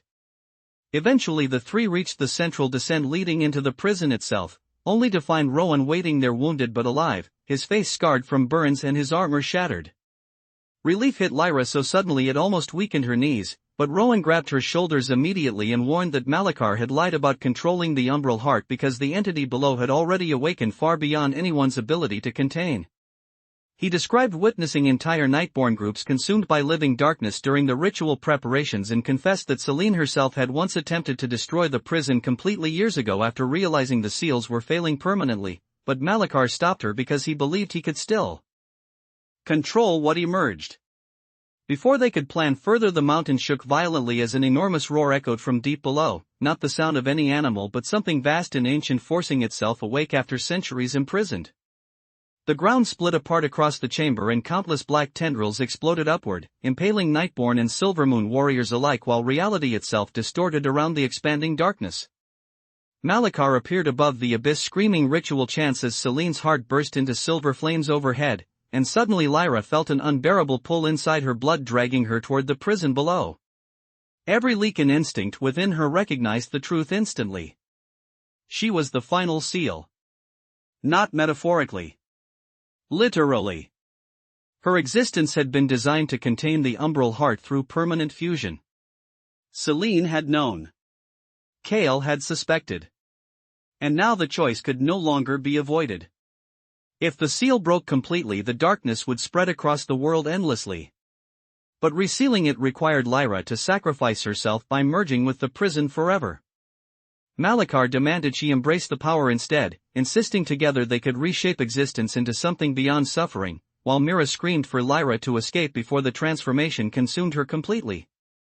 Amid the chaos, Tarek suddenly attacked Malachar in a desperate final act of resistance, using the last fragments of his humanity to hold the priest back even as corruption devoured his body from within, and as the two vanished into the collapsing abyss together, Tarek looked once toward Lyra with exhausted acceptance before disappearing into darkness beneath the mountain. The sacrifice shattered the remaining certainty inside her, because throughout her life she had fought desperately to survive, to reclaim her identity, to build a future beyond the fate others chose for her, yet now the world demanded another sacrifice anyway. Rowan grabbed her arm fiercely and told her there had to be another way, his voice raw with fear unlike she had ever heard from him before, but Lyra already understood there probably wasn't. Around them the mountain continued collapsing while armies fled through burning tunnels and the black abyss expanded wider with every heartbeat. Then suddenly Selene's voice echoed through the chamber itself, carried somehow through the burning silver heart above them. Power is the moment you choose who suffers for your survival. Lyra closed her eyes as memories crashed through her mind all at once, Derek dying in the tunnels, Kale kneeling beneath the red moon, her father smiling faintly during one forgotten childhood dinner before fear consumed him, Rowan laughing beside campfires after battles, the terrified child she once was standing alone in the snow while crowds mocked her weakness. And slowly she realized something that changed everything. Her entire life had been shaped by systems demanding sacrifice from the vulnerable so the powerful could survive. The umbral heart offered escape through absolute control, while the old kingdoms offered order through fear. But both paths depended on taking choice away from others. Lyra opened her silver eyes again and stepped toward the abyss, not with surrender but decision. Then the Lycan queen leapt directly into the darkness below. For several endless seconds Lyra felt nothing except falling through cold so absolute it erased all sensation, as though the world itself had vanished and left only silence stretching infinitely in every direction, yet slowly that silence began filling with voices, thousands upon thousands overlapping until they became unbearable, cries of rage, grief, hunger, terror, triumph, every violent instinct and desperate desire buried within living creatures since the beginning of existence swirling around her like an ocean without shore, and she realized with horrifying clarity that the umbral heart was not merely a monster imprisoned beneath the mountains but a concentration of primal consciousness formed from the darkest impulses of countless generations, a living storm created every time fear overpowered compassion, every time cruelty became easier than understanding, every time survival demanded someone else's suffering. The darkness pressed against her mind immediately upon contact, searching through memories with invasive hunger, showing her visions designed to break resistance apart piece by piece. She saw herself seated upon a throne of silver fire while every clan in the realm knelt in absolute obedience, no rebellions, no betrayal, no endless negotiations draining her spirit, only perfect control and peace enforced through overwhelming power. Then the vision changed and she saw Garrick alive again, tending horses beneath warm sunlight, Kale laughing beside ancient forest fires untouched by war, Tarek free from corruption, Rowan standing beside her without scars or grief weighing down his eyes, and for one terrible moment Lyra nearly surrendered because the heart offered not just domination but relief, an end to loneliness itself. Yet beneath the seductive vision she sensed the truth hidden underneath, every illusion required the removal of choice. No pain because no freedom. No conflict because individuality itself dissolved into obedience. The heart did not want to heal suffering. It wanted to erase the capacity to resist it. Above the abyss the mountain continued collapsing while black storms spread outward across the realm, and deep inside the darkness Lyra discovered something unexpected, fragments of countless souls trapped within the umbral heart over centuries, echoes of former Lycans, nightborn guardians, innocent victims consumed during past rituals, all suspended in endless torment between identity and oblivion. Among them she found Selene.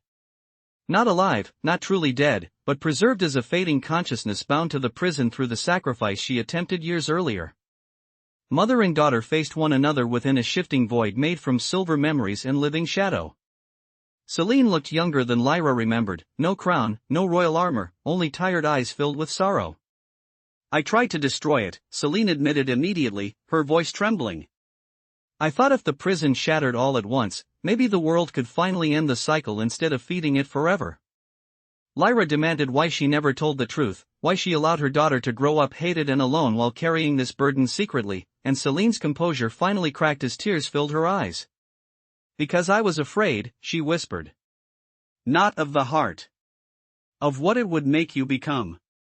The answer hurt more than any lie because Lyra suddenly understood that every adult in her life had tried shaping her destiny through fear, Theron through silence, Kale through brutal preparation, Celine through secrecy, Malachar through manipulation, all believing they alone understood what the world required. But none of them had truly trusted her to choose for herself. Around them the darkness intensified violently as the umbral heart sensed resistance growing stronger. Massive shapes emerged within the void, colossal wolf-like forms built from writhing shadow and screaming faces, manifestations of ancient instincts seeking to consume Lyra completely. The attack came without warning as the creatures surged forward through the abyss while reality splintered around them. Lyra transformed instantly into her full Lycan form, silver fire exploding across the darkness as she fought within the prison itself, each clash sending waves of memories and emotion tearing through her mind. Unlike physical battles she had survived before, this struggle attacked identity directly. Every wound forced her to relive moments of weakness, humiliation, rage, and grief from her entire life simultaneously. She felt again the cold snow beneath her feet during her failed childhood transformation, the agony of Derek dying in the tunnels, the crushing isolation of ruling a divided kingdom where every decision carried unbearable cost. The heart fed upon those emotions relentlessly, growing stronger whenever despair threatened her resolve. Meanwhile above the abyss Rowan, Mira, and the surviving warriors fought desperately to escape the collapsing fortress while the black corruption spread rapidly through the mountain tunnels. Entire sections of the stronghold vanished into darkness as infected creatures transformed into monstrous forms beyond recognition. Rowan repeatedly tried reaching the edge of the abyss despite Mira and other soldiers physically restraining him, his voice shredded raw from screaming Lyra's name into the void below, but no answer came back except distant thunder rising from impossible depths. Then suddenly the silver heart suspended above the chasm began cracking apart. A pulse of blinding light exploded across the chamber, freezing everyone momentarily as Celine's voice echoed once more through the collapsing ruins. She must not carry it alone. At that instant every surviving Lycan descendant across the battlefield felt the call simultaneously, a pull buried deep within their blood older than kingdoms themselves.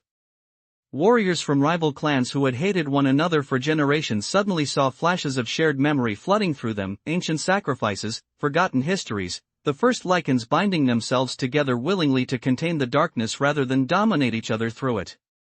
One by one they began stepping toward the abyss despite the danger. Mira realized what was happening first. The prison had never been intended for a single ruler alone. The seal originally required collective sacrifice, shared willingly across many lives rather than forced upon one chosen victim. Malachar's corruption began when he tried centralizing that burden into controllable power instead. As the revelation spread, wolves from every clan approached the chasm and offered fragments of their own energy into the collapsing seal despite knowing the act could kill them. Silver light erupted across the chamber as hundreds joined together voluntarily, creating streams of luminous power descending into the abyss toward Lyra. Deep below, as the heart prepared one final overwhelming assault against her consciousness, Lyra suddenly felt warmth piercing through the darkness. Not control. Not obedience. Connection. Thousands of distinct presences reaching toward her freely. The energy flooding into the abyss carried emotions unlike the heart's hunger, grief shared openly, courage despite fear, love without ownership, hope existing alongside suffering rather than erasing it. For the first time the overwhelming loneliness that had followed Lyra her entire life cracked apart. She was not carrying the burden alone anymore. The realization changed the battle completely because the heart's greatest weapon had always been isolation, convincing every soul trapped within it that suffering must be endured individually until despair made surrender inevitable. But now countless voices rose together against it. Lyra unleashed the full force of her Lycan power not as domination but union, silver fire spreading outward through the abyss while trapped souls within the darkness awakened one after another, resisting the prison from inside. Celine stood beside her once more along with fading echoes of ancient Lycans, Kale's distant presence emerging among them as well, and together they turned the heart's own endless consciousness against itself. The abyss erupted into catastrophic light visible across the entire mountain range. Outside, storms covering the realm halted abruptly while the earth trembled beneath every kingdom. Inside the prison, the umbral heart began tearing itself apart under the strain of countless liberated souls rejecting its control simultaneously. The destruction came at enormous cost. Hundreds of warriors above the abyss collapsed unconscious or dying after pouring their life force into the seal. The fortress disintegrated entirely around them. Mira barely escaped falling debris while dragging wounded survivors toward the surface, and Rowan refused to retreat at all, remaining beside the collapsing chasm even as the mountain came apart beneath his feet because he could still feel Lyra somewhere within the storm of silver light below.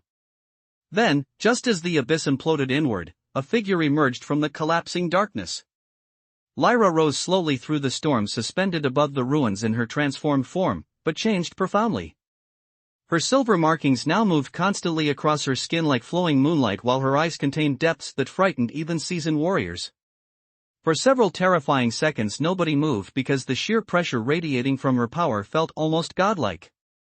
Then Lyra collapsed from the sky directly into Rowan's arms.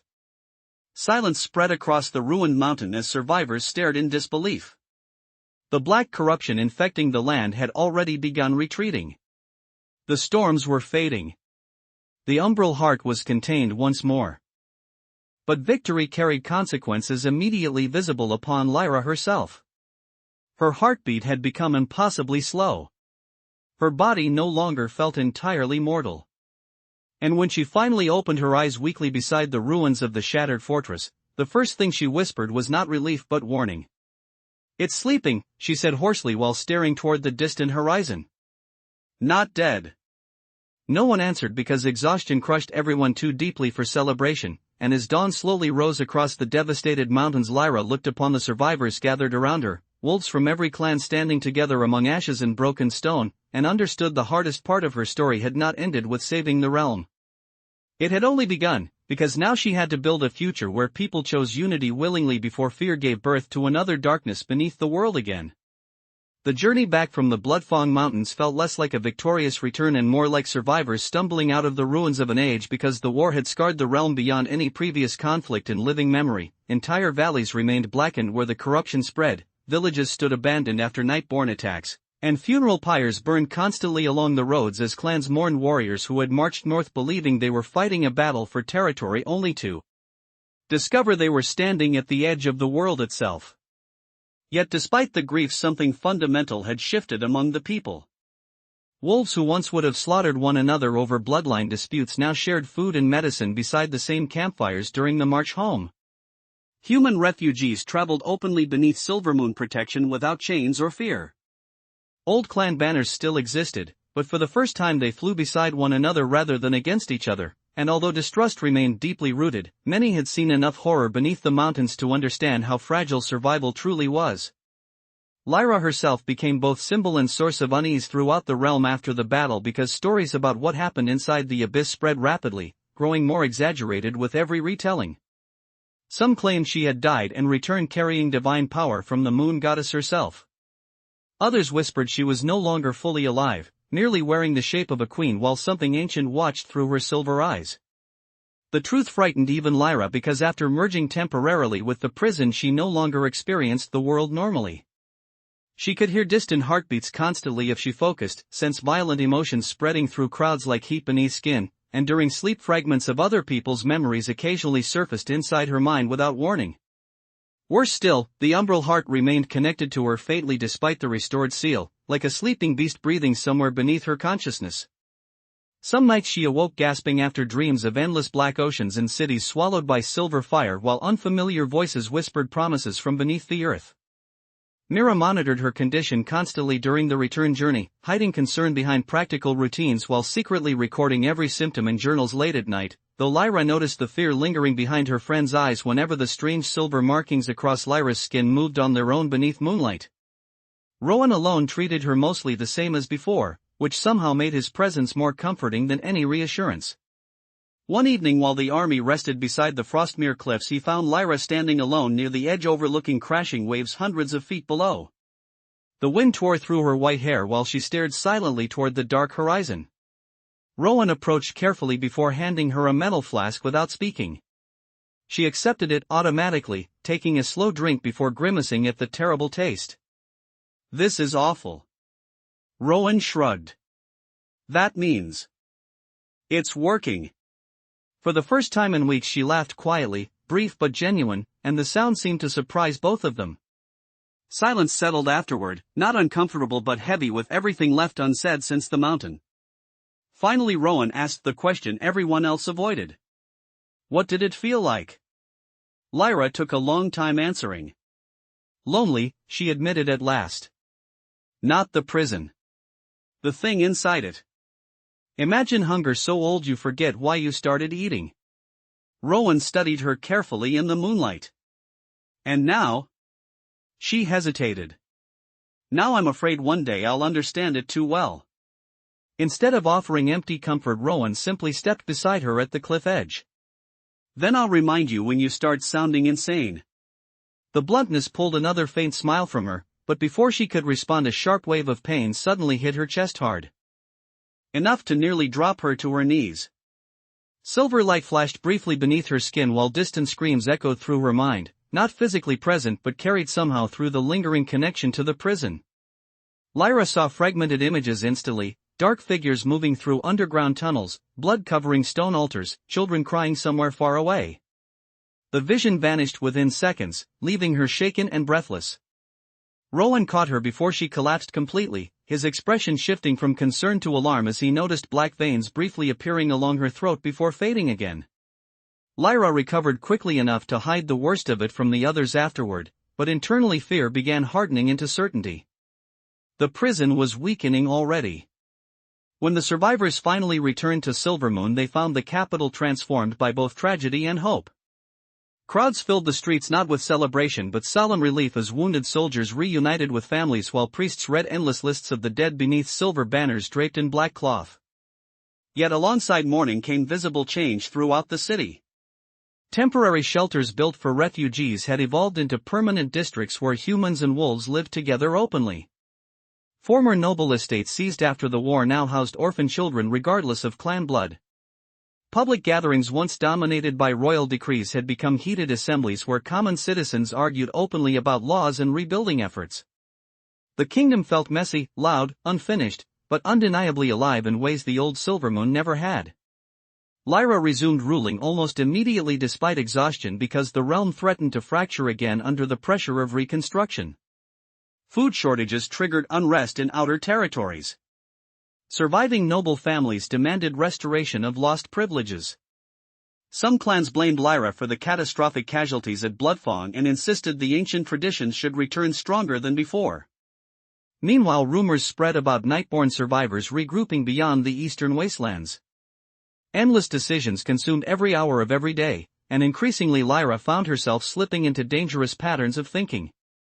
She noticed how easily her enhanced senses allowed her to manipulate negotiations before conflicts erupted, how simple it became to intimidate opponents into silence without raising her voice, how tempting it felt to use fear rather than patience to force progress forward faster. The line between leadership and control grew thinner each month. One particularly brutal winter nearly shattered everything again after famine struck the northern provinces.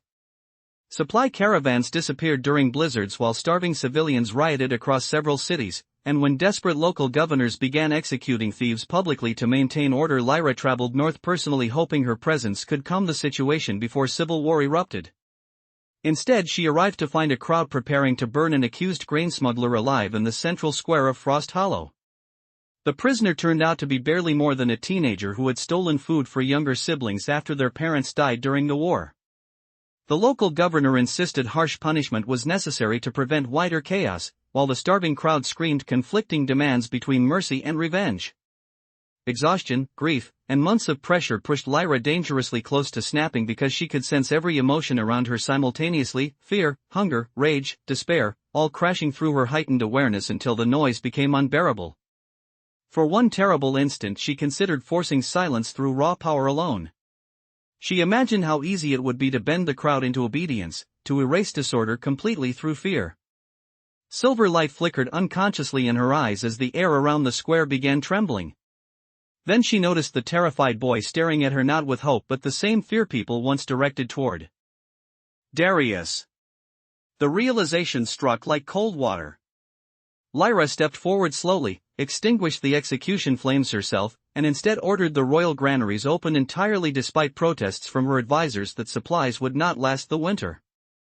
She remained in Frost Hollow for weeks afterward, personally organizing distribution efforts, hunting alongside villagers, and forcing nobles to share hidden food reserves with common citizens. The decision nearly bankrupted parts of the crown treasury but prevented mass starvation across the north, and more importantly reminded Lyra that ruling through exhaustion and fear would always pull her closer toward the abyss she fought so hard to seal away. Months later, during the first peaceful spring the realm had seen in years, Mira finally confronted Lyra privately after discovering evidence that the queen's connection to the prison continued growing stronger. Hidden beneath layers of careful observation, Myra's journals showed undeniable changes in Lyra's body, slowed aging, increasingly unstable bursts of power during emotional stress, and moments where shadows moved unnaturally around her during sleep. More frightening still, ancient texts suggested no one bound to the umbral heart had ever remained fully human indefinitely. The revelation sparked their first serious argument in years because Mira demanded Lyra begin preparing the kingdom for the possibility she might eventually lose control, while Lyra reacted with anger fueled partly by fear, accusing Mira of seeing her as another monster waiting to happen. The fight ended with Mira leaving the chamber in tears after quietly saying, "I'm afraid because I love you, not because I doubt you." The words haunted Lyra long afterward because emotional closeness had always frightened her more than battle ever did. Seeking escape from mounting pressure, Lyra secretly left the capital alone several nights later and traveled deep into the western forests where Kale once trained her decades earlier. The ruins of the old Lycan sanctuary remained hidden beneath ancient trees untouched by war. There she discovered something unexpected waiting among the crumbling stone circles, an enormous white wolf watching silently from the shadows. Instinctively Lyra prepared for attack until the creature stepped forward revealing familiar silver eyes. Not Kale, yet carrying traces of his presence somehow. The wolf approached calmly before lowering its head beside an old stone altar where faded carvings depicted generations of Lycans standing together beneath twin moons. Beneath the altar Lyra uncovered a hidden chamber containing records Kale never showed her during training, histories describing earlier Lycan rulers who struggled with the same burden she now carried. Some became tyrants consumed by the prison's whispers. Others isolated themselves from the world entirely until madness took them. But a few survived differently by refusing to rule alone, building systems where power remained shared rather than concentrated entirely within one immortal figure. Sitting alone within the hidden chamber surrounded by forgotten histories, Lyra finally confronted the truth she had resisted since Bloodfang. She could not protect the future simply by remaining strong enough forever. Immortality itself would eventually become dangerous. Sooner or later fear, grief, or exhaustion would erode even her resolve if the kingdom depended entirely upon one ruler's restraint. When Lyra returned to Silvermoon days later she shocked the entire realm by announcing plans to fundamentally dismantle the monarchy itself over time, replacing absolute royal authority with a governing alliance formed from representatives of every clan, territory, and civilian district. Nobles reacted with outrage. Some military leaders accused her of destroying the very kingdom she fought to save. Assassination attempts followed almost immediately. But Lyra remained resolute because she understood now that the greatest lesson buried within the umbral heart was not about monsters beneath mountains. It was about what happened when too much power gathered in one place for too long. And as another moon rose over Silvermoon, illuminating a kingdom standing uncertainly between old traditions and an unknown future, the Lycan queen prepared for the hardest battle of her life yet again, not against darkness from below the world, but against the ancient belief that people could only survive by surrendering freedom to fear. The announcement fractured the realm more violently than any battlefield victory or supernatural threat ever had because dismantling the monarchy struck at the foundation of identity for countless clans who had spent centuries defining themselves through bloodlines, hierarchy, and obedience to inherited power. And within days Silvermoon transformed into a kingdom balanced on the edge of another civil war as nobles rallied private armies behind closed fortress gates while common citizens flooded public squares arguing passionately over whether Lyra's vision represented liberation or madness. Some praised her as the first ruler willing to surrender power willingly for the sake of the future, but others whispered that the corruption inside her had finally spread into her mind and that only a possessed queen would destroy the throne her ancestors bled to protect. Assassination attempts became nearly constant after the declaration. Poison hidden in ceremonial wine during council meetings. Crossbow bolts fired from crowded rooftops during public appearances. Even trusted palace servants discovered carrying concealed silver blades after being bribed by traditionalist factions terrified of losing influence permanently. Yet what unsettled Lyra most was not the danger itself but how numb she had become toward it. Years earlier betrayal would have filled her with rage or grief. Now she often reacted with cold calculation before emotion even arrived, and sometimes after stopping another assassination she caught herself wondering whether executing every conspirator publicly would finally force the kingdom into order. Those thoughts frightened her more than the attacks themselves because they felt efficient. Practical. Easy. Rowan noticed the change before anyone else. One evening after Lyra sentenced a captured noble to life imprisonment instead of execution, despite overwhelming pressure from military leaders demanding harsher punishment, Rowan found her alone in the palace training yard repeatedly driving a blade into wooden practice dummies long after midnight while rain hammered the empty courtyard. Splintered wood covered the ground around her feet. "You're going to destroy the entire yard at this rate," he remarked quietly while approaching through the storm. Lyra stopped without turning toward him. "Maybe it deserves it." Rowan studied the violence in her posture before speaking carefully. "You almost killed that man during the hearing today." She laughed once without humor. "He tried to murder 3 children to make a political point." "I know." Rowan stepped closer. "But you looked disappointed when the guards stopped you." The words landed harder than accusations ever could because they were true. For several tense seconds Lyra said nothing while rain streamed down, silver markings flickering faintly across her skin. Finally she admitted in a low voice, "Every day it gets louder." Rowan understood immediately what she meant. The prison. The whispers. The endless pressure inside her mind. He moved beside her beneath the storm and after a long silence asked, "Do you want me to tell you not to feel angry?" Lyra shook her head faintly. "No good," Rowan replied. "Because anyone watching this kingdom tear itself apart would feel angry. The difference is what you choose to do while angry." She looked at him then, exhausted in a way battle scars could never explain. "And what if one day choosing becomes harder?" Rowan met her gaze without hesitation. "Then you don't carry it alone." The simplicity of the answer nearly broke something inside her because despite everything she still struggled to believe vulnerability could exist without eventually becoming weakness. Their conversation ended abruptly when alarms erupted across the capital as fires exploded simultaneously through the southern districts. A coordinated uprising had begun. Traditionalist militias armed by exiled noble houses stormed government buildings throughout Silvermoon while crowds panicked through smoke-filled streets. The rebels moved with shocking organization, assassinating reform leaders and seizing food warehouses before royal forces could respond, and within hours sections of the city descended into brutal urban warfare unlike anything the kingdom had experienced before. Lyra entered the conflict personally alongside Rowan and palace guards, fighting through barricaded streets where terrified civilians hid inside burning homes while rival factions slaughtered one another under banners carrying the old royal crest. The violence struck her harder than battlefield combat because these were not invading armies or corrupted monsters. These were her own people tearing themselves apart over fear of change. During one clash near the Eastern Market District, Lyra cornered the rebellion's leader, an elderly alpha named Cedric Vane who once served loyally beside her during the war against Darius.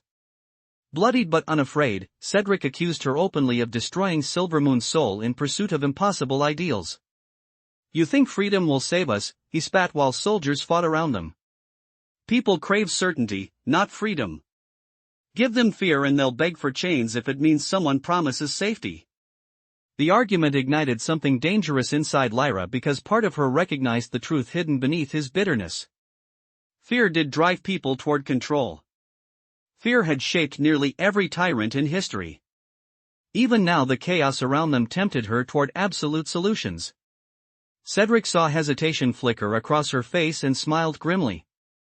You feel it too, don't you? The exhaustion. The temptation to stop asking and simply command. Before Lyra could answer, Cedric suddenly drew a concealed silver dagger and lunged not toward her but toward a frightened child hiding nearby behind collapsed market stalls. Instinct overtook thought. Lyra unleashed her power explosively. Silver fire erupted through the street with enough force to crack stone walls apart while invisible pressure slammed every nearby soldier to the ground. Cedric froze mid-step as Lyra crossed the distance instantly and seized him by the throat. The entire district fell silent beneath the overwhelming aura radiating from her body. Civilians stared in terror as silver light poured from her eyes while shadows bent unnaturally around her feet. For one horrifying moment Lyra genuinely considered killing Cedric publicly right there, not from justice but from fury and exhaustion fused together into overwhelming desire for silence.